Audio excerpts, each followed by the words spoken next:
found as More Podcast, where we want you to know God more deeply, find lasting freedom, discover your destiny, and make an eternal difference. Now,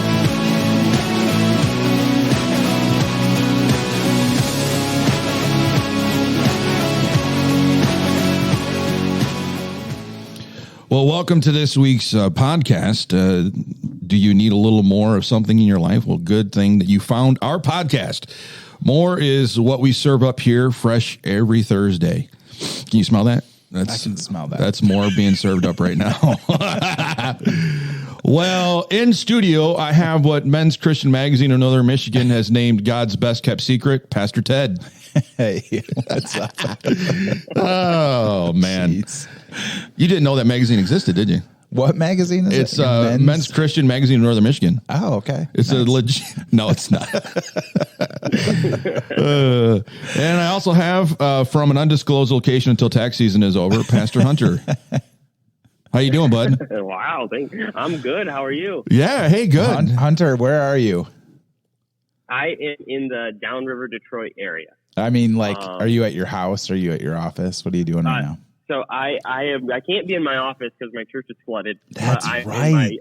I'm in my youth building. Which has man. been affectionately my office for the last 3 months. Is that where church is now too? Where are you guys doing church? We got 3 buildings. So we Okay. got our main church, and we got our fellowship hall, and then we have our youth building. And we've been using our fellowship hall as the Okay. church essentially. Good grief. So Which yeah, that's originally Hunter, what church? what his function was. Okay. So you're Sorry, go just ahead. What's your question? What church are you from, and what happened actually? Yeah, so I'm at New Faith Chapel in Romulus, Michigan. Christmas Day, we decided, man, the weather's really bad. People down here don't know how to drive in the snow. Of course. Let's cancel church. And so we canceled church. And then I came in Monday morning because I have a camp over New Year's Eve, like the New Year's holiday. And so I came in Monday morning to get a couple last things ready. And when I walked in, I saw the carpet. We have like carpet runners in our foyer. And I saw that they were a little wet. And I was like, oh, we must have a leak in the ceiling or something. That really sucks. And I looked down the east hallway and the water was just pouring. Oh, no. Oh, and so then I walk through the water. It's like ankle deep. No. I get to the men's bathroom. Essentially what happened is the installation that is above the pipe, the plastic that holds it up broke. So that installation fell on the drywall. And then the wind over that Christmas holiday, I'm sure you guys remember how cold it was and how much snow we got. It was able to just to fly right in, and it froze those pipes. It broke it in 5 different places. Man. So what are you guys waiting on for construction? Is that you have to clean it all up, I imagine, but then is it just taking a while to get everything back together? So it took about a month to like tear everything out and dry it up. Gosh, man. And then it took about 2 weeks to get like a general contractor hired because we wanted to get the right one. And then now it's just, we got most of it done. There's just like parts of carpet that needs to be finished. Then the big ticket items is our 4 bathrooms are supposed to be completely replaced, and those aren't done yet. Oh and my so gosh, those are the last couple things. And my office doesn't have carpeting in it yet, and so I don't want to move anything back in and then have to move it back out once they bring in carpet. Well, so you're man, on the tail end of it, right? You got a couple bathrooms, but we're on the tail good. end of it. The hope was we'd be in for Easter, but I just don't think that's a realistic possibility at this point. Man, wow. Well, blessings to your church. All right, Jeez, man. Oh, Pete's, man. In a lot of ways, it's been a good thing. Yeah. In the sense of there was a lot of updates that needed to happen in that church, and you guys know church. I mean, sometimes church people are a little resistant to change. Right. So you flood the building and now it has to change. Well, we're not saying anything though. We're not accusing anyone of anybody. Right. No. But if it did happen, I think if it did, Oh my gosh. I think the carpet was like 22 years old or something.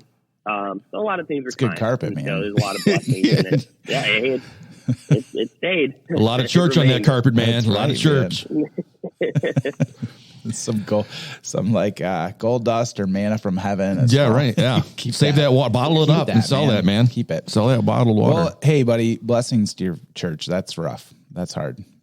But, it's almost, because you have 3 buildings, it's almost like a blessing in disguise that yeah. you have a place to go, I guess.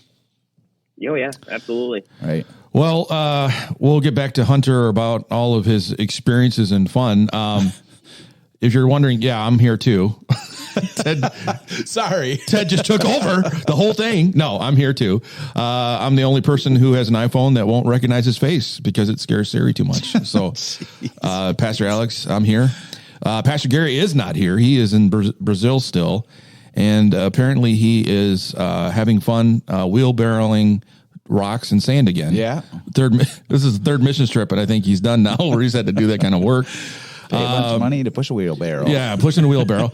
But I wanted to go to a quick phone call I had with Pastor Amy, and she filled us in on a bunch of stuff that's happening in Brazil. So we'll go to that right now. Hello. Hey, you're on the podcast. How you doing? I'm on the podcast. I'm in the middle of teaching English. Oh, I just want I wanted to see what you were doing. Teaching English. I wanted to get an update on. Well, you sound pretty good. You actually know the language pretty well. Then that's good. Oh yeah, Portuguese is super easy. Not. Hey, and they don't speak Spanish at all, so my Spanish is absolutely useless here. Well, you're working at it. I was saying that your English is good though too. I mean, I'm glad you're teaching then. Oh, thank you. I'm so good at English. We're doing a lot of repeat after me songs, so we've taught them row, row, row your boat. Yeah. And they've done an excellent job, and they did motions to it. We had ribbons that we used for oars, and we did boom, chicka boom. I said a boom, chicka boom, and they repeat after me. It means absolutely nothing in English, but means nothing in Portuguese either, but they loved it. That's awesome. What other song did we do? Oh, we've taught them body parts. So we did the song Head, Shoulders, Knees, and Toes. Yeah. And we're with grade school kids today, from 9 years old down to 4. Oh, wow. And so we have a couple of classrooms with them. Yesterday we did the teenagers from 11 up until 16. Oh, really? So we're playing games that reinforce the things that we're trying to teach them, English words and phrases. And we taught the teenagers how to say their name in a more creative way, how to ask somebody what their name is in English. And we said, "What's your stage name, Rockstar?" I love it. What's your stage name? We had to have a little fun with that, Yeah. So we taught the teenagers how to ask in English. We said, just ask people what their stage name is, Rockstar. I love it. Oh my gosh. Yeah. Didn't even know what a rock star is. I don't know. Yeah, they compare it to a celebrity. Oh, okay. I gotcha. Yeah. So I was noticing in a lot of the pictures that Pastor Gary has found himself hauling stones and sand again. Yes, we have a construction site. They're trying to build a refrigerated unit for the local fishermen. We're at a fishing village, but we're at a bigger fishing village. There's smaller ones that you have to go by boat to. Yeah. And the issue here is that they don't have the means or the money to bring their catch into the bigger city. Okay. And the people are not paying the price of the fish that they're bringing in. They don't give them a good price, so they can't afford to come by boat. And it's the only way that they can come. So in the town that we're staying in, we're working on building a refrigerated unit building that the other villages, the other fishing villages, can come by boat. It takes about like a half an hour. Yeah. By speedboat. The villages are that far, they're that rural. And then they could come and they could bring them to this village and then sell it, and they would get a much better price for their fish than what they're getting right now. And so the problem now is that people are starting to leave the fishing villages that have been here for years because they can't afford to stay afloat on what people are paying for their fish. And they don't have people coming and staying in the villages and paying to fish there anymore. Right. Because the Atlantic Ocean has changed. So the channel has changed on the Atlantic Ocean. And so it's not very safe to go into the open waters of the Atlantic. We went down a channel, but we had to go into open sea for part of it to get to the fishing village, and it's very dangerous. Wow, that's amazing. So, yeah. that's a big issue with it, and that's why it's so important to get a refrigerated unit here, because these villages will end up being extinct Yeah. if we don't have a means for them to sell their fish in a fair trade. It's Okay. not a fair Okay. trade Yeah. right now. Yeah. Well, it sounds like you guys are doing an amazing work there. I saw the videos and all the pictures and things, and it looks like you guys are having fun, but also doing a lot of hard work. Yeah, we are. It's we do a lot of work just sitting too by sweating. Yeah, I saw that. In the hot sun. Yeah. It is very, very hot here. It is probably the hottest place I've been. Well, that says a lot. You've been in a few places now, so you got some things under your belt. So that's I don't know if I want to ever visit then. It's beautiful here. Brazil is beautiful. The people are beautiful. They're kind and caring, and they're a little shy of us. But once they warm up to us, they're so fun to be around, and so it's been an awesome trip. Well, today's podcast, I'm giving some weird facts about Brazil, so you'll have to take a listen to it when you get a chance.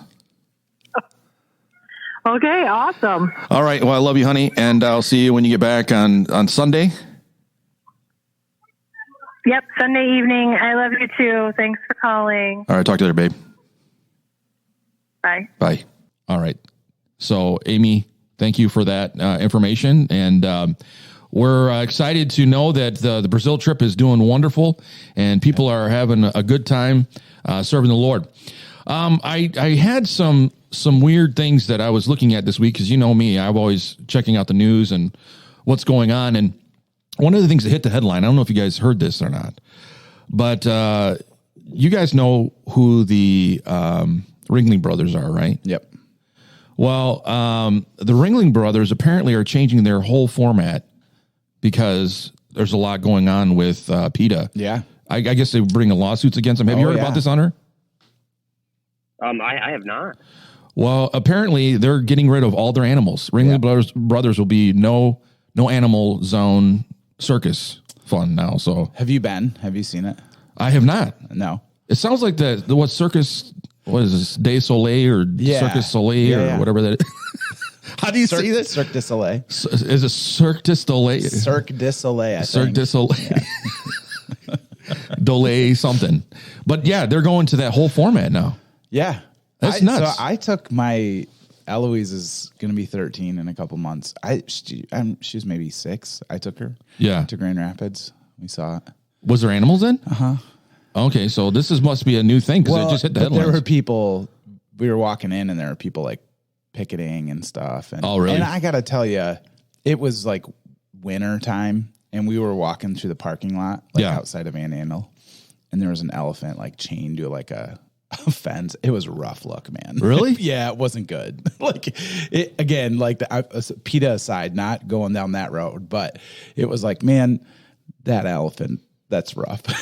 That's hanging out in a parking lot, like in He's March, like, help me. Yeah, it wasn't great. I don't know. So for me, I don't hate it. But does it seem like it's a little wokeism taking over again? I mean, I don't know. Yeah. That's a good question. I would say though, the best stuff that we saw at the circus was the human stuff. So it was the acrobats. It was the like people on motorcycles and in the cage thing. They do like the ball, cage ball. I'm using my hands right now. I can see you. I'm watching you make the shape. Yeah. Right. So they like drive around, and again, more hand motions right now. But they drive around in like a circular cage and have multiple motorcycles. That was pretty sweet. Yeah. And the acrobatics and stuff, and the elephant walking in was kind of secondary, but it was, I don't know. Maybe word association though. When I think of the word circus, I think of animals. It's like going to the zoo and they're like, oh, we don't have animals anymore in the zoo. I don't know. Have you taken your kids to a circus lately, Hunter? I have not. We take my kids to the zoo a lot, but we've never been to a circus. Maybe it's because my feelings are hurt. Because when I was younger, I was inspired by The Greatest Showman. Oh yeah. Oh yeah. I don't know if you guys have seen that movie. You and were I was younger. like, man, I would Movie's I like would 10 years old. Sorry, go ahead. Yeah, I was like 17. I was like, I would love to be like, what are they called? The ringleader. Oh yeah. Oh, Like yeah, that man. looks like so much fun. Yeah. I am not tall enough. No. Well, There's like a height requirement. There's like an actual height Why? requirement. You're like, No you have to way. be like 6 foot tall. Dude, look it up. Because whatever company that I'm going to. started in The Greatest Showman, there's like a height requirement. That's nuts. And I do not meet that standard. Well, the day and age we live in, you should be fighting that. Yeah, I mean, right. if a guy could become a woman, you could become a ringleader. Jeez. Yeah, even if I am 5'5", but on my license 5'7". Yeah, I'm just saying you need Hey, You need to. go. I don't know if this is right. This is just need to fight this, man. ready. Where's the power? Ready Yeah. for this? Okay, here it is. The ringleader. Guess what they start? No, never mind. Wait. Is that the pay rate? No, Yeah, don't wait. it's. I don't know. I'm just having a hard time with this whole idea of everything changing. I'm getting older and things keep changing on me. My heroes are dying. Circuses now don't have animals. I mean, what's left? I mean, it seems like the apocalypse is here right now. What are they going to tell me next? I don't know. So based on Pastor Hunter's word that he preached on persecution last Sunday, I wanted to do my best to help, our informed listeners know how they can avoid persecution if they're not one of those that say, I want to raise my hand and I want to be, one of those that might face persecution for Jesus. So I wanted to give you, our listeners, some things that I compiled about how you can avoid persecution. 7 ways that are surefire ways by the experts to deal with it, to have a life free of persecution in this world. Okay. So I got 7 things, and Hunter, you can chime in on these. Let me know if any of these are on the list that you were looking at when you were getting ready for your sermon. The first one that I found, which is interesting, is that choose tolerance and wokeism over the truth. Instead of turning the other cheek, wear a safety helmet. Have you heard that one yet, Hunter? Was that in Northern Michigan magazine? Yeah. That was in Northern Michigan magazine. Yeah, Christian Men Yeah. magazine. Yeah, I'm pretty sure that's all right where I saw that. yeah.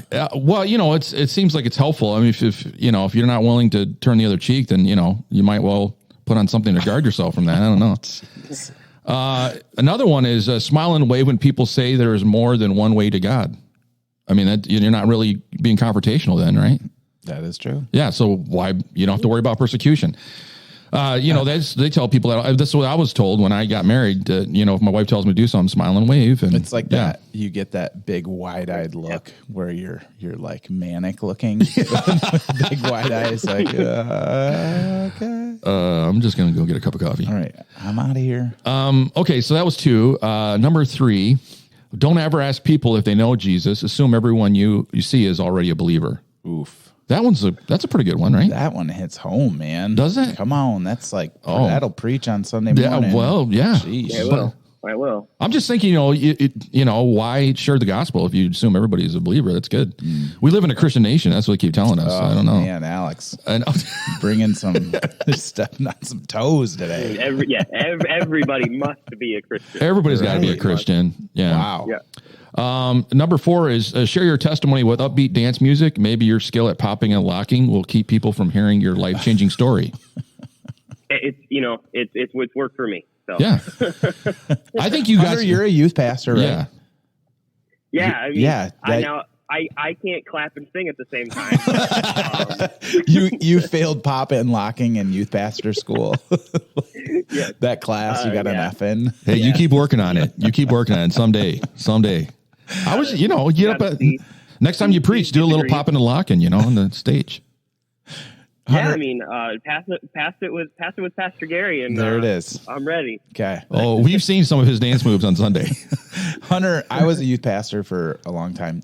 Did you ever feel like was there like a moment for you that you realized that you like weren't cool and that you were trying to be the coolest guy in the room, and this was a big deal for me. Like I was like, I gotta be the life of the party all the time, or I gotta and you just realize that kids think that's dumb anyways. Yeah. You just need to be yourself. Oh, I think I tried to make like a pop culture reference. Yeah. And like it was not in their like I asked if anybody watched the show, and like one like adult who's similar age to me raised their hand, and I was like, that's kind of tough. it just little lead balloon. That's a dead giveaway. Never reference anything in pop culture. Yeah. Don't ever do it. Well, then I wouldn't cry it at home.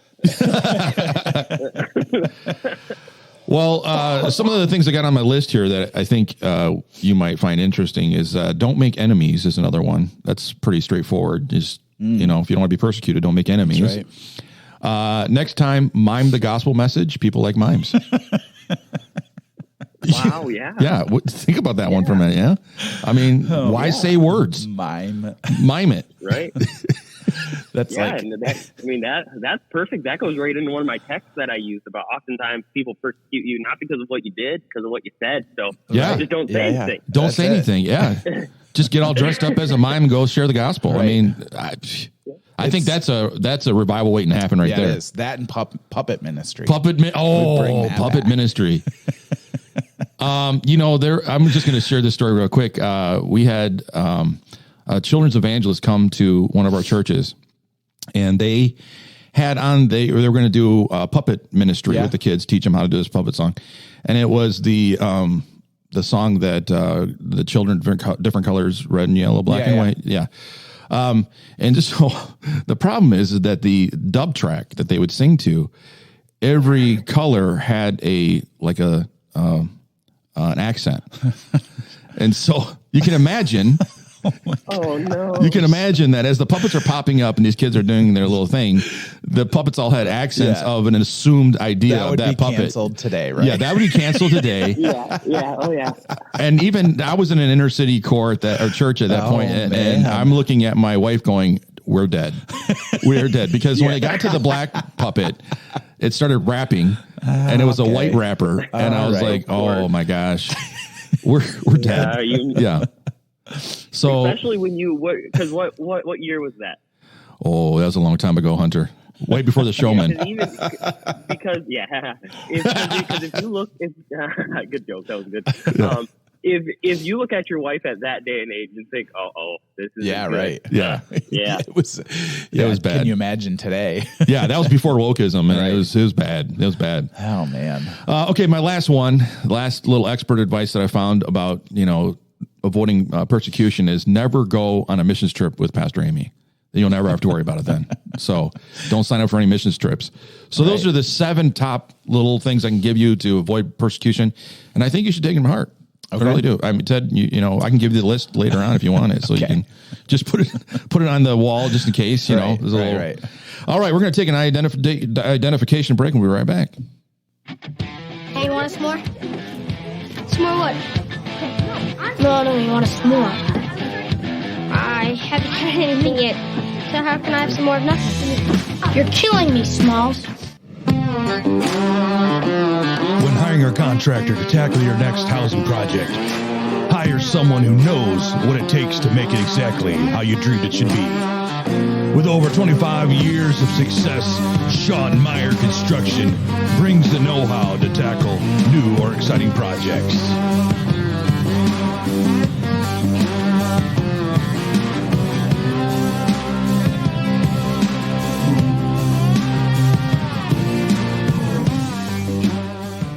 Well, after talking with Pastor Amy about the Brazil trip, I told her, I said I had some fun facts about Brazil, weird facts that I was wondering if she had come into contact with while she was over there.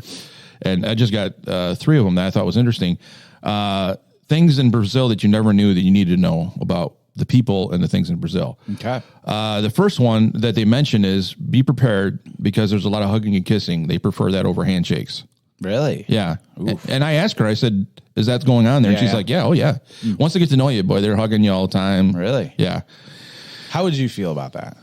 The hugging part's not so bad for me. It's the kissing on the cheek stuff, I don't know if I could do that. Hunter, are you okay with a hug and a kiss? That's next level stuff. Yeah. I can hug hug someone, that's no problem. I feel uncomfortable even when people kiss me on the cheek. I don't know. I don't know if I like that. Yeah.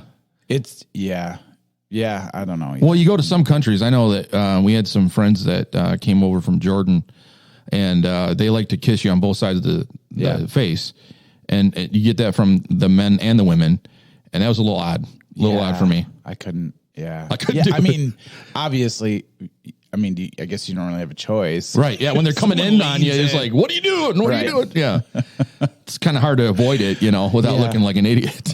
Right. Yeah. So you just go with it, and you're like, "Okay, this is odd. This is weird." Yeah, that's odd. Okay, the other thing is interesting is that in Brazil, people like brushing their teeth in public. It's considered good form. Okay. Yeah, I thought that was weird, but I happened to see a picture that Amy took where they were playing in the water and somebody actually had a toothbrush in their hand. So I think that's verified. Okay. I think it's a verified truth. Yeah. So you're just sitting at a dinner and they pull out their toothbrush. Huh. And they're talking to you. It's kind of like, I'm assuming it's like a toothpick, right? Yeah, sure. Yeah. Washing your hands maybe, or, like some sort of, hey, like I'm clean. Yeah, right. Okay. Like they don't want to be walking around with like salad on their teeth or whatever. Right on. Yeah, I don't hate that one. That might be something that we can bring into America, Hunter, I think it's something you need to share with your youth group. Let them know. I think it's fine. Yeah. I think I'll just let them know, hey, this is the way it is. If you're not coming to youth group with a Bible and a toothbrush, then you can't come to church. Get on out of here. Get on. We don't want your kind around here. The third one is people in Brazil like to pay for everything from candy bars to TVs with installment payments. No, that is true. You can't buy a candy bar installments. They said in this article that they don't like to pay for anything outright. They'll either barter or try to talk you into an installment. I'm all about barter. Let's bring that here. But you're going to pay a quarter on a candy bar and then a quarter. It's not cheap there. A candy bar there is probably like about $5. Sure. To an American. Yeah. You're going to put like a Three Musketeers bar on layaway or something? That's what I'm thinking. Right? Maybe layaway started in Brazil. I'm not sure. That I always loved that going to. I always loved the barter thing on mission trips. That's super fun. Yeah. Well, I'm not good at it. My wife, I always have to ask her to do it for me because I will give them everything. All right. It's kind of expected. Well, I always feel bad. Yeah, me too. Guys. Me too. I always feel bad about it. Do you buy stuff on the internet? Yeah. Like, auction sites or whatever? Oh, no. Okay. So, that's it. Just in real life. I don't like it. About it. Especially if there's a little kid running around the table and it's a mom and she's like, plant. Yeah, it's a plant. Yeah. They just hired the kid for the day. It's not even my kid, Right. Yeah. No one there is paying full price. So why should you? Right? Well, yeah. It was so funny. My wife and I went to Tijuana one year and we were there and I was trying to get those lucha mask, or what do they call those masks those guys wear? Oh, the wrestling mask? wrestling mask, yeah. Of course. Yeah. Pastor Alex needs to add to his costume collection. So you're like, it's just so funny because clearly Pastor Alex is like, hey, I need wrestling masks. Yeah, I did. And I wanted her about. I'm not leaving without a mask. Yeah, so she had a barter for me because I was next to my Darth Maul mask. Yeah, but she got me 2 masks for the price of 1. I'm just saying. Course. Yeah. So I was set up. Yeah, but while she was bartering, the thing was there was a place I was buying some candy bars from, and they had little kids there. Sure. So I bought my candy bars and then I bought waters and stuff and gave it to the kids, even though they were the ones that were selling it. Sure. I thought, wow, just help them out. Good job. Well, my wife's just like, that's why you're not allowed to barter for anything. But I got my mask. That's all that matters, right, man. The blue devil is what I guess the guy's name was. I don't know. I don't know what it is in Spanish. Don't ask me. Nacho Libre action. I have that mask. I actually have that mask. I went and picked up my kids one day with that mask on from school. Yeah. That would be my youth group joke, Hunter. That would be no longer relevant. Yeah, right. Like, hey guys, remember this movie? And they'd be like, huh? Who's Nacho Libre? What? Right. Yeah. Yeah, that's why I don't reference pop culture either. I always do that with The Office with my kids, and my kids are like, what? Yeah. Yeah. And you're like, you just feel like everyone should know. Everyone should know every reference. We if I talk could about go, Philly chili. Everybody should know. Yeah. Yep, absolutely. I mean, I think it did have a little moment there where it kind of came back, right? Like everyone was watching it, or I think some Billie Eilish was watching. Yeah, Anyways, well, it's during COVID, you watched all those. oh things, yeah. Everything. Yeah, well, and when I mentioned Dick Van Dyke on Sundays, people are like, about a third of the audience is like, yeah. The other ones are like, who is that guy? Yeah, I mean, I knew who it is, but I never watched it. Yeah, I watch it. I'm just saying. You still do? It's Oh on yeah, I still. love those. Well, you got those channels, reruns, and that play all that old stuff. I'll watch them. Hey, is that a thing? I know we're totally rabbit trailing now. Yeah. I was wondering about that the other day. No one watches like late night talk show TV anymore. Those aren't a thing. Like Jimmy Kimmel and Conan O'Brien, they just make shorts and put them on YouTube now. Yeah, I mean, it's not like a show anymore, right? Well, most of the time it's always political, right? So who wants to sit there and listen to that for an hour? Right, but I mean, even just the form of like long interview. Oh yeah, hour TV show where there's I remember that and being like, I can't wait to see whatever band's gonna play. Yeah, and then maybe a comedian would do like, but I don't think that's a thing anymore. I think that's all dropping off. I think they destroyed their own industry by what they did, by getting so political, because it was the whole point you watched was fun. Yeah. You wanted to forget about the day, you know? Yeah. Yeah. Johnny Carson mentioned that when he retired from the industry, he's like, one of the worst things we could ever do is start talking about politics and things going wrong in the country. And he said he said he would never do that on his show. That's why he was so successful. And then now you look at all of them are doing it, and it's like he was a prophet before. Well, and it's the last thing you want to think about before you go to bed, right? Yeah, it's late at night. You're just like, let me laugh. And I don't want to know how bad the country is. I just want to have some fun. Yeah. Put the animals on the TV. Come on now. Where's the stinking monkey that you're taking away from me in the circus? There's a lot of monkeys out of business right now. I'm just saying, out of jobs. If you're looking for an elephant, go to the Ringling Brothers, because they're getting rid of everything. They're all going to retirement. It's a fire sale. Get rid of it all. Yeah. What kind of world are we? I mean, just saying, what kind of world are we living in when that kind of stuff is going away? I don't know. Yeah, I think now it's like they'll do like just the 5-minute comedian, right, and put it online or whatever. They're not going to do the whole thing. It's kind of like spliced up. And then the bands they put on there, I've never heard of them before. I know, Alex. Yeah. I know. I'm sorry, Hunter. What did you say? I think some of like the podcast forms have become more popular than even late night TV shows. You know, famous podcasters interviewing other famous people. Like some of the views that they get on those it's crazy, and I think those have really stepped more into the limelight of what people want to see. Yeah, I think you're right. Than a lot of late night TV shows. Even like, I know Conan's I liked Conan when he was on. I know his podcast is pretty popular, and I would imagine it's listened to more than I don't even know. Now he does YouTube clips all the time, right? Yeah. But is he on TBS? I don't even know. I don't watch regular TV anymore. Yeah, so I don't even know. Isn't that weird? Yeah, and that's another thing is not that many people watch just regular TV that you would watch even 10, 15 years ago, right? That's kind of it's all becoming a little bit more obsolete as we go. Yeah, wild. I know. See, another thing changing. The apocalypse is happening. Days, I mean, guys, animals are gone. Talk show hosts are going away. What else is going to happen? What else? Yeah. Next thing you know, they'll be serving food in tubes. You know what's funny is like podcasts are like radio programs, so it's just full circle, right? Yeah. Podcasting is like the radio show. Right? Oh, that's deep. Isn't it? It's like the Twilight Zone was a thing, and then now I listen to the Twilight Zone on a podcast now, right? That's weird. That's going back full circle. Yeah, just as long as we don't go back to black and white TVs. I don't want to do that. I don't think we're going to do that. We are going back to records. Right. Yeah, that's cool though. Everybody's selling stuff on vinyl now. Oh yeah, man. I don't know if it is now, but it was a couple years ago. The most physical form of music media was records. Really? It outsold CDs. Yeah. I mean, who's buying CDs, right? But I mean, okay, there's no real reason to get a CD. Right. But records are really cool. They're cool. Really cool. Okay, they are. You put them on the wall. They look awesome. They are cool. But man, I got a record player. But there's a reason why we got rid of our record players. There's a reason why my generation walked away from the record, because the stupid thing skips.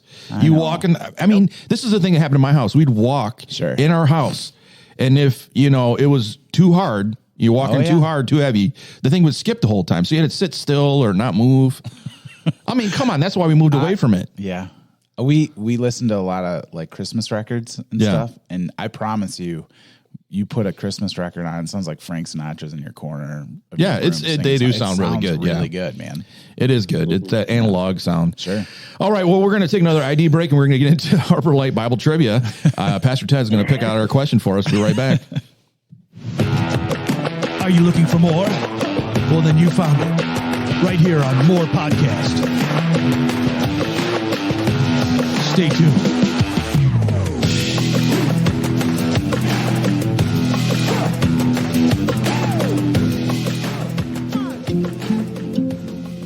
It takes time and know-how to build your dream home. Why not consider Waterfront Property Management and Builders to make your next property a reality? Your dreams, your way. That's a Waterfront Team promise. Located in downtown Lansing, Michigan. Looking for a go-to eatery that has awesome food? Well, Paper Station in downtown Harbor Springs is sure to have your next favorite. From their signature station burger to the golden crispiness of a hand-dipped onion ring, enjoy the flavors that make this a must-stop today. Paper Station. Okay, I just want to say that I was watching TV last night. I was watching something that had commercials, apparently, and they played that song that we used for Paper Station on that commercial. I'm like, I'm ahead of my time. There you go, man. Ahead of my time. That's sweet. All right, so we are going to be doing Harbor Light Bible Trivia, and if you're new to our podcast, you've never heard of what this is about, we ask you one question, and we hope that you have the answer, and you email it to harborlightbibletrivia@gmail.com, and let us know what you think the answer is. And if you're right, you win some swag from all of our sponsors that we have on our podcast. And you're also... There's some sweet swag, too. Yeah, there is. I mean, we got some great stuff. And good hats. Good, and then Sean Meyer gave us... Sean Meyer Construction gave us Petoskey Cheese... Wow. Gift certificates. Dang, man. Or gift cards, whatever it is. Yeah. Stepping it up. I know. It's nice. $25 value. Yeah. Yeah. It's pretty good. Yeah. And so you send that email to harborlightbibletrivia@gmail.com and let us know the answer. And then that name, your name, is put into a drawing for our awesome end of the month gift prize, which is, and I'm holding it in my hand. Ted, what do you think this is? Pretty good. Those are pretty sweet, man. Is it a luchador mask? It's a lucha mask, yeah. That's not a bad idea, it's a really. Yeah. Picture of Alex in the mask. It is a bamboo speaker. It's just Bluetooth the right speaker. size, too. Yeah. It's perfect size. It's about the same size as a... It's going to get warm. You can throw it in a beach bag. Yeah. iPhone 7. It's about the size of an iPhone 7, yeah. It's 7 specifically. Yeah, 7 specifically. Because why 7? Because when you get to the other ones, they're like the size of a laptop. You know? This is I don't even know what this one is, but that's whatever. We're now using our hands again, and whatever. You're good, Alex. It's iPhone good. 7. It's an iPhone 7. Specific. Yeah, very specific. iPhone 7. Want to make sure, and then you get a picture of our ugly mugs on the front of it. No, man, that's great. That's a good prize. It's the iconic picture. You of want this Pastor speaker, Gary. listener? Yeah, you do. It's really, really cool. It is. We tried them in the office yesterday, and they're actually not bad. Yeah. Mandy Garber played hers, and it was. I was like, man. You want to? Yeah, you do. You need the little speaker. You throw it on the boat. Yeah. Take it to the beach. I mean, good travel. Yeah. Yes. It's wherever you're at. And then if you have it in your office or wherever you're at, people ask you like, who's that? You know, and you can tell them it's some more podcasts. A little advertising. Little advertisement, yeah. Yep. So that's what you can win. So Bible trivia is the thing that we like to do here. It's harborlightbibletrivia@gmail.com. Send us your answer. Okay. And Pastor Ted now has the. Oh wait! Before you ask that one, we should give him the answer from the last week. You know, the one that the question for last week was the question? Who died after being eaten by worms? And you know what? Disclaimer, I apologize. I kept saying it was in the Gospels, but I was thinking Acts. But it's in Acts chapter 12, 20 through 23. Herod died from that. That's a bad way to go. It is. With worms. That's tough. Isn't it? Yeah. I mean. Was he dead already? No, the worms started the process and killed them off. Yeah. Yeah, not great. It's nasty. Yeah, that's rough. Yeah. And then try to read that in some of the other translations where it's like reader friendly. They'll get very descriptive. It's almost like a CSI episode. And here died. Getting eaten by worms. It's bad. Yeah. So reading the King James, it sounds better. Yeah. Okay. So Pastor Ted's got our question for today. Here we go. All right. The question is, where was John the Baptist's head put when given to Herodias' daughter? Ooh. Where was John the Baptist's head put when given to Herodias' daughter?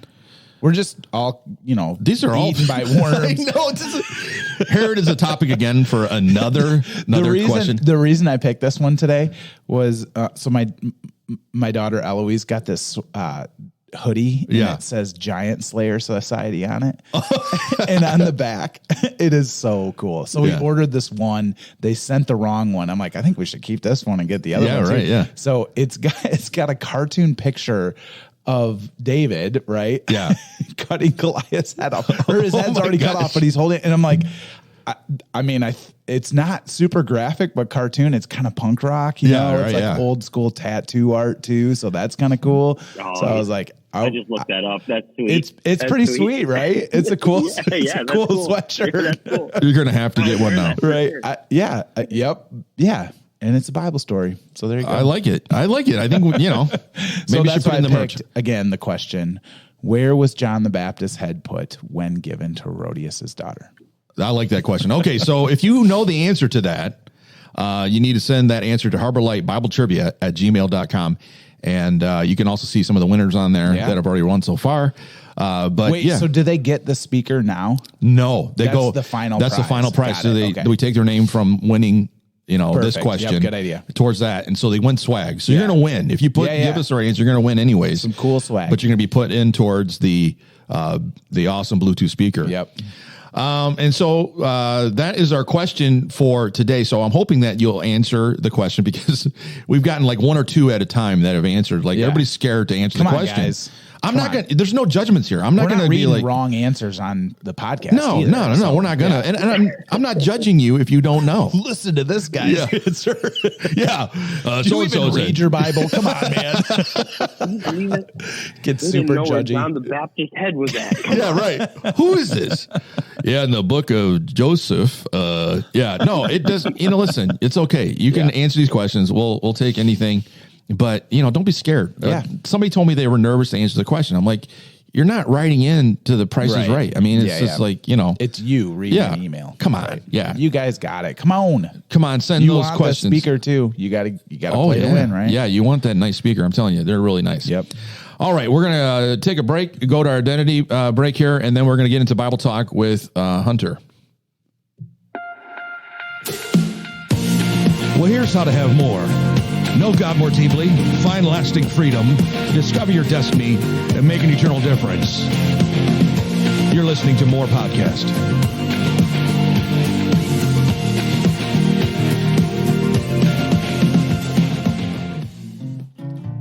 Well, has the winter done a number on your beautiful floors in your home? Well, Hamels Flooring, with their expert touch of Cliff Haas, is sure to have an answer for you.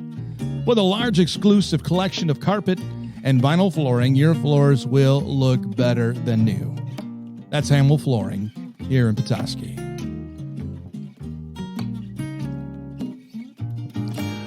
Well, we are going to look at the message from last Sunday in Bible Talk with Pastor Hunter. We ended it on a 4-week series talking about the importance of thinking with an eternal. I don't know why I have such a hard time with that word. Eternal perspective, which means becoming aware of how close we are to the coming of Christ. And graciously, we have Pastor Hunter with us to talk about persecution and how Christians should view these words from Jesus. And the focus text that he's going to be talking about is out of Matthew chapter 24, verse 9, which says, "Then you will be arrested, persecuted, and killed. You will be hated all over the world because you are my followers. Wow, that's a great passage of scripture. Something to wake up to every morning. That's a promise-keeping passage right there. Isn't that so exciting? Yeah, it does. Yeah, I know you got one of the best topics. I loved it how you got up there and you're like, I'm so excited to talk about this topic. I'm like, we're talking about persecution, man. Yeah, I know. I'm trying to do my best, Pastor Gary, and be excited. Yeah. Well, you did a good job. I just want to say that, everybody was really excited when you came to speak, and I know people really were blessed by what you said. Yeah, man. Yep, it was really good. Thank you. Well, thank you. God's really good. So talk to me about persecution. It seems like you mentioned in the message that persecution is not something that we're going to be looking forward to, but it's something that we're experiencing now. It's not something that we can just plan on is going to happen about 30, 40 years from now. We're experiencing it right now, aren't we? Yeah.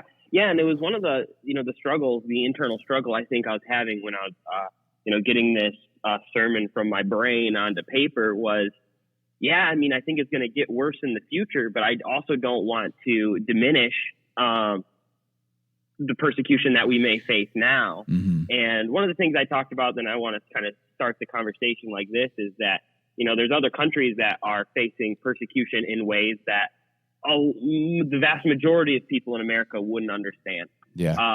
The people in other countries who are facing death in prison because of their faith.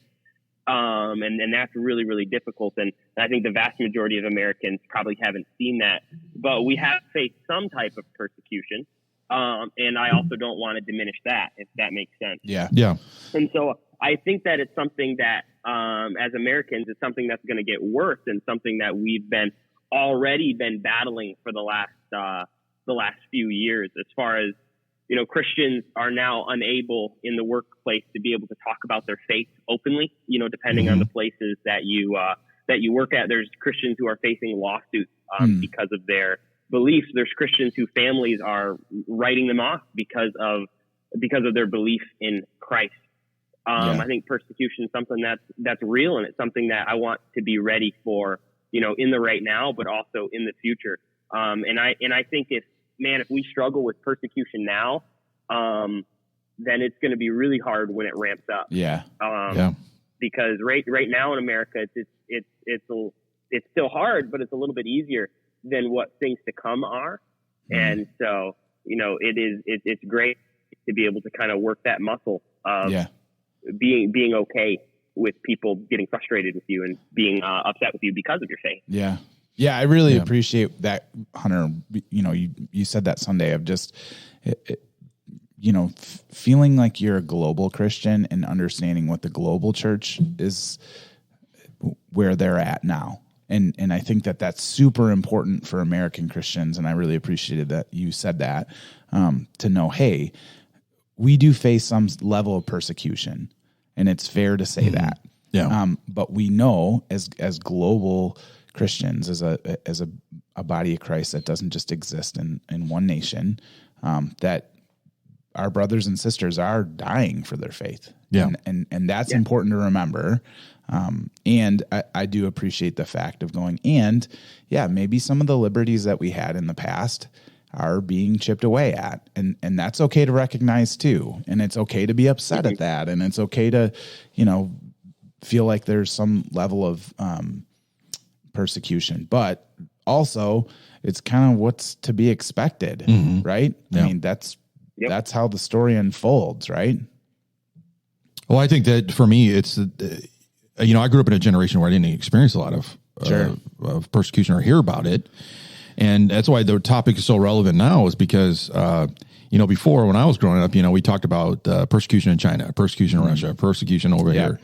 And you never really experienced it in your home country. Yeah. And now all of a sudden, it seems like everything's just flipped so quick. And now people that because I think you sort of had this assumed safety in the United States, like, we're untouchable as far as any of that stuff happening. And I think that's why it's such a shocker now for people my age or older, because it's unimaginable to believe that now we're in a country where we're experiencing persecution for our faith, and people are against us. The government's against us, TV's against us, pop culture's against us, everything's against us. And we've never really experienced that before. Yeah. Well, Yeah. And this is a big one to maybe go down, and I don't know that we need to, but I mean, you thinking about the shooting that just happened in Nashville. Yeah. I mean, I think it's okay to say, I think it's safe to say that you can draw a line that was targeted. That was Christians. They wanted to go out and maybe even had a history with that school and that kind of thing. But things have changed. Yeah. Right. Things have changed.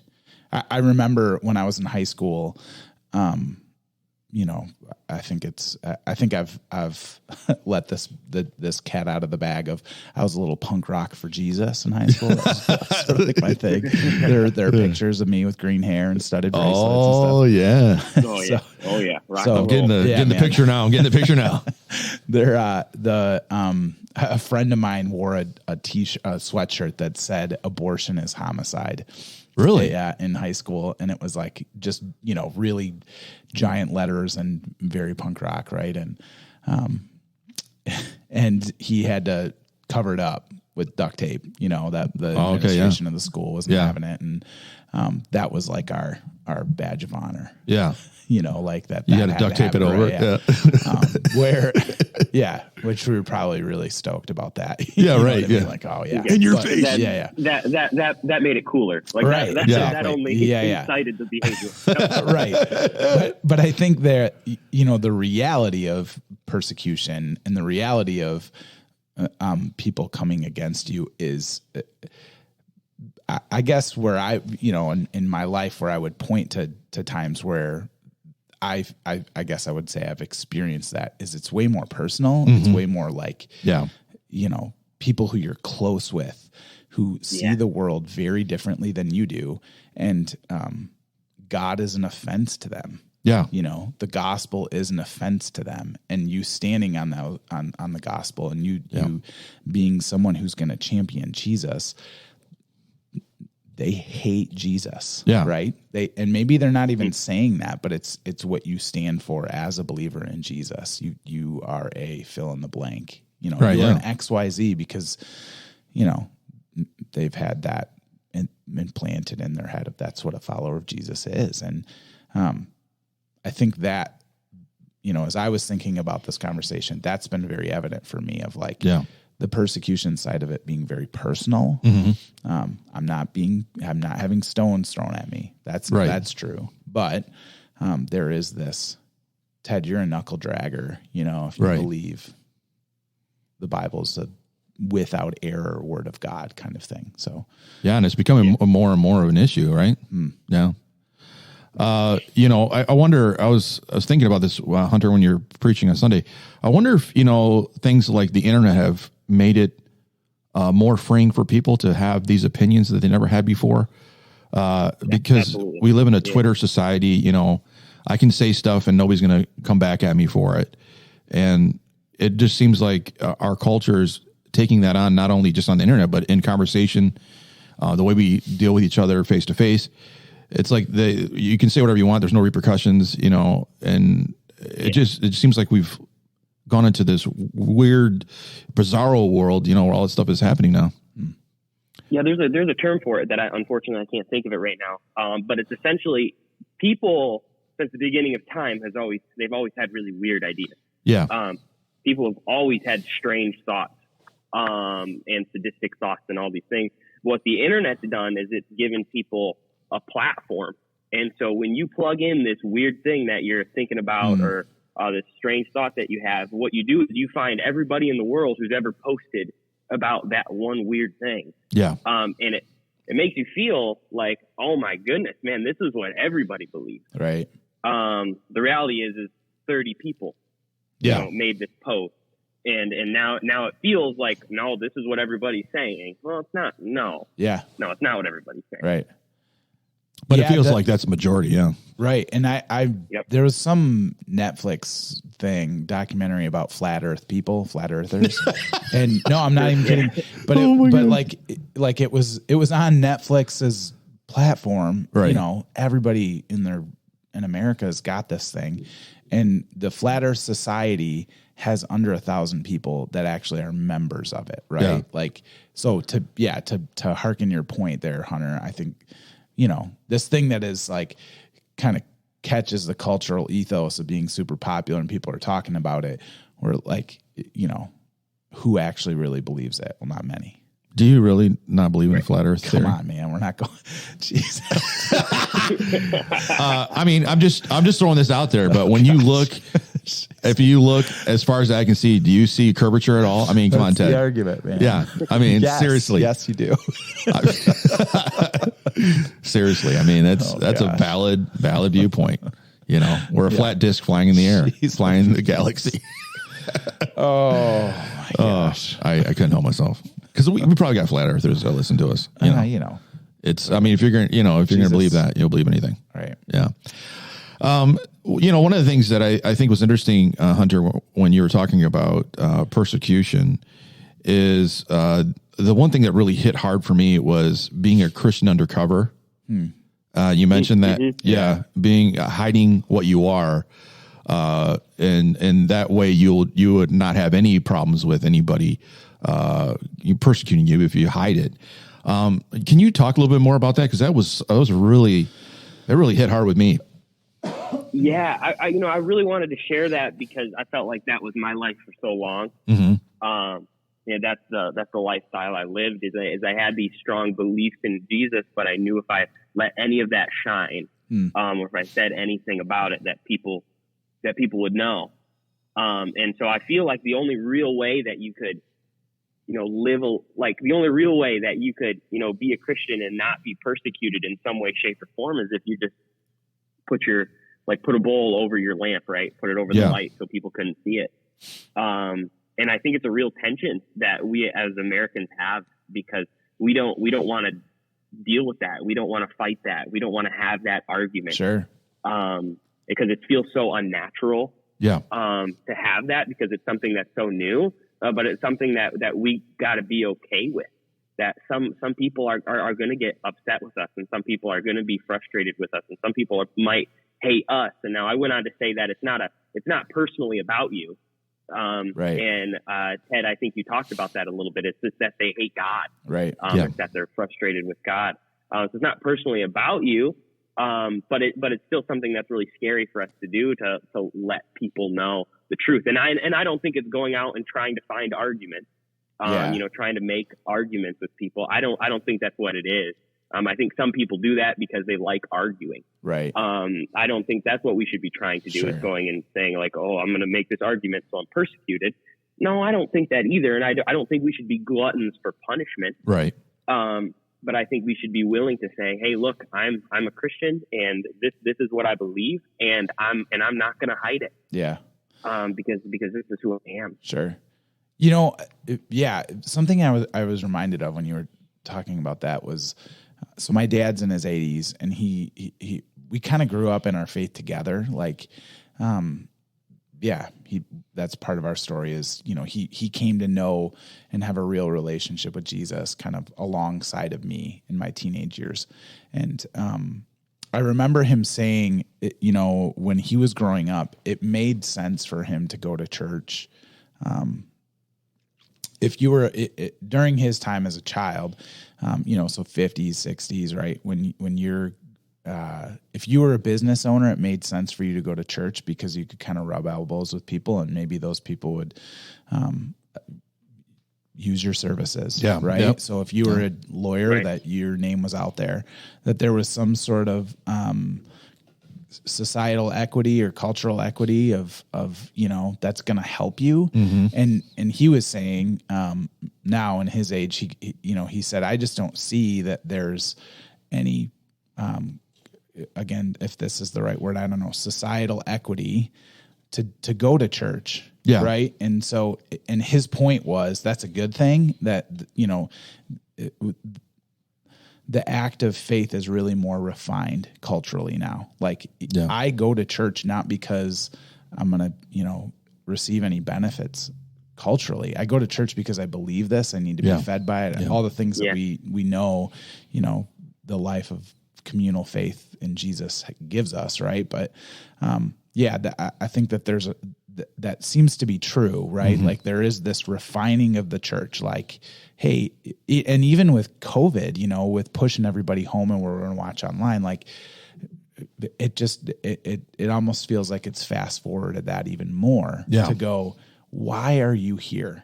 Like, what is the reason for you to be with other believers?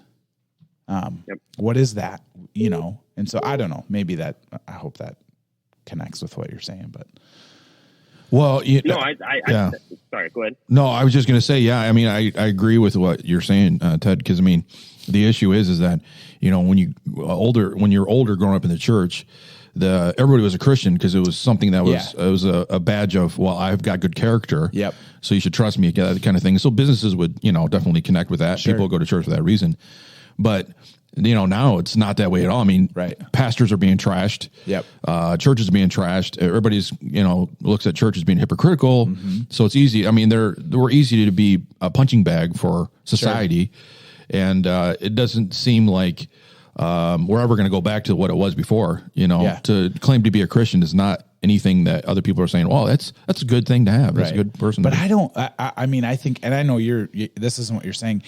I would challenge the Christian who would want to go back, right? Yeah. I would challenge you and say, look, what we know from Scripture is that the bride of Christ will be more refined in the last days. Oh yeah, definitely, right? definitely. There is this greater fervor for His Spirit and for evangelism, and we see it right in Matthew 24, verse 9. It says, and then you will be handed over to be persecuted and put to death, and you will be hated by all nations because of me. And at the time, they will turn away from faith and betray each other. And many false prophets will appear and deceive many people. Because of the increase of wickedness, the love of most will grow cold. Mm-hmm. But the one who stands firm in the end will be saved. And this gospel of the kingdom will be preached to the whole world as a testimony to all nations, and they will all come to an end. That,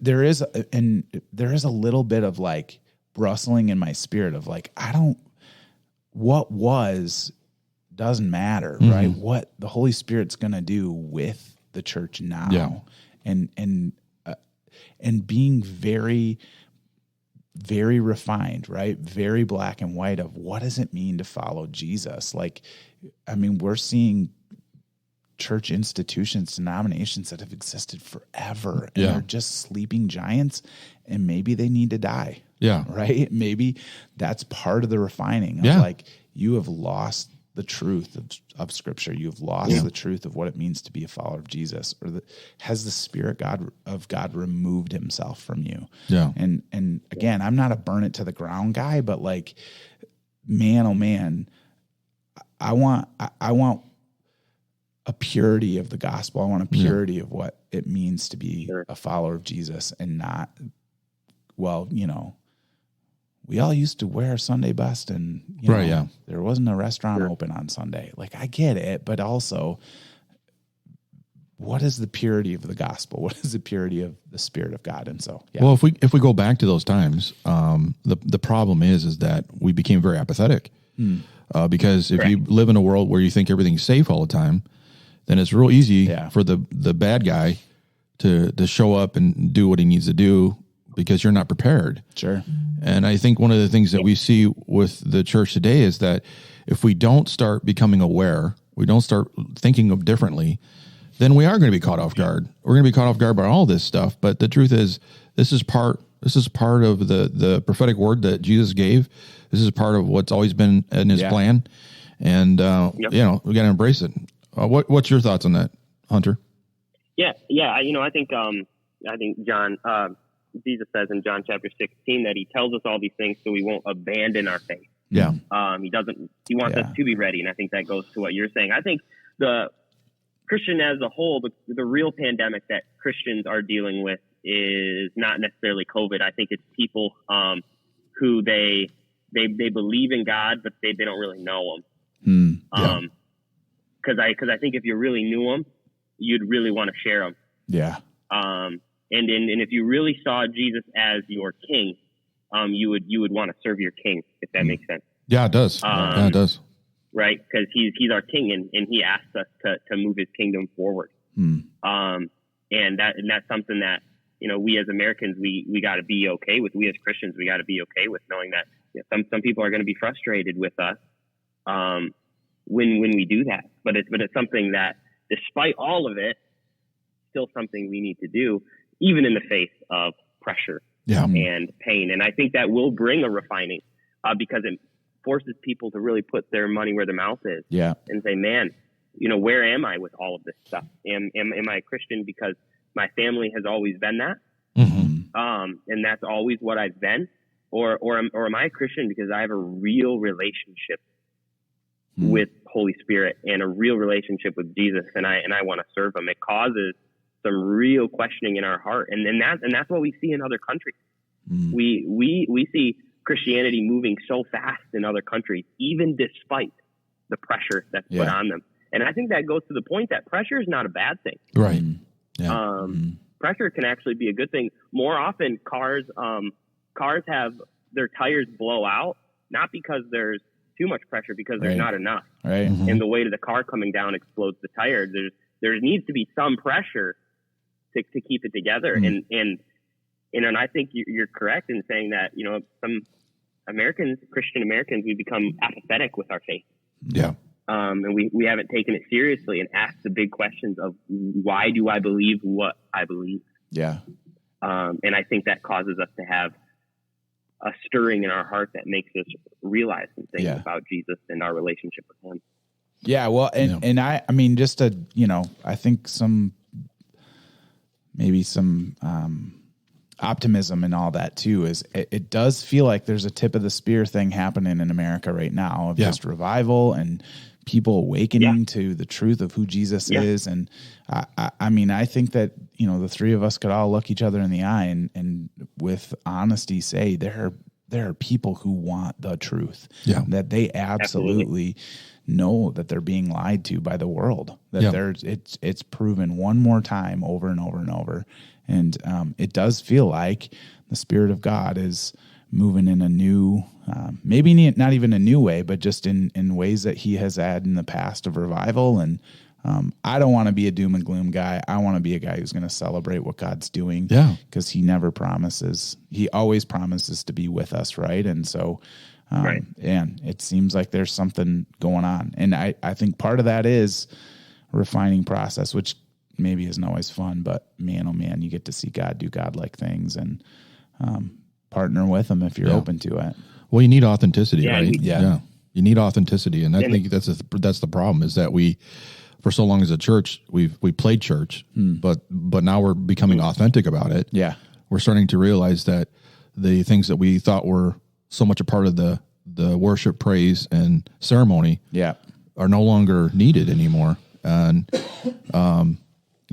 true worship is worshiping in spirit and truth. I mean, we don't need, an extravagant building or extravagant worship. We don't need extravagant whatever. The authenticity is coming back, I think, into our faith conversation. Hunter, I want to give you the last word. What do you want to say before we sign off on our podcast here? Oh, what do I want? If there was anything that I would say, I would tell you, I think, two things. One thing that I wanted to share when you're talking about revival, you talk about these things. One of the coolest things I've been able to see as a youth pastor is how incredible the Generation Z is, Gen Zers. And they, I think sometimes they kind of get a bad rap for all the new things that they've created and all that stuff and all the things that they're into. But what I've seen is the Gen Z students who have decided that they're giving their life to Jesus are so authentic. Come on. And it's because they live in schools where it makes a difference. Yeah. Whether you're a Christian or not. And it causes some people to look at you differently if you're going to live that way. And it's incredible. And so That's one awesome. thing I'd want to say is be praying for our Gen Z students, because they really go through a lot, especially in public schools. Some of the things that they have to hear and see is really tough. And the ones that I've been blessed to work with, it's been beautiful and amazing. And if you're a listener and you don't have a Gen Z student that you're praying for, I'd go meet one. Whether it's a cousin or a nephew. I don't really care. Go find one and get into their life and pray for them. That's good. Because they're going through a lot and they need you. The last thing I would say is, hey, just keep going with God. And, we don't know what, the next 10 years is going to bring. But I can absolutely guarantee that life with God may cause some short-term pain, but it's always going to lead to long-term gain. Mm-hmm. And so just keep going with him. There's going to be a great reward in your future, whether that's here on earth or in heaven. I'm not necessarily sure of, but I can guarantee there's going to be a great reward in heaven. Maybe in this time too, but keep going with God no matter what you face. That's awesome. Thank you so much. It's been a real pleasure to have you in studio with us. Yeah. Thank you. Yeah, absolutely. We look forward to your next visit. Hopefully it won't be in a snowstorm. All right. We'll tell everybody we said hello and your family, and we'll let your mother-in-law know that we just interviewed you. So she'll probably be waiting for this podcast to come out. Awesome. All right. Thank you guys. Talk to you later, thanks, brother. having me on. Bye-bye. All right. Bye-bye. We want you to know, find, discover, change with us. More podcast ending transmission. Now.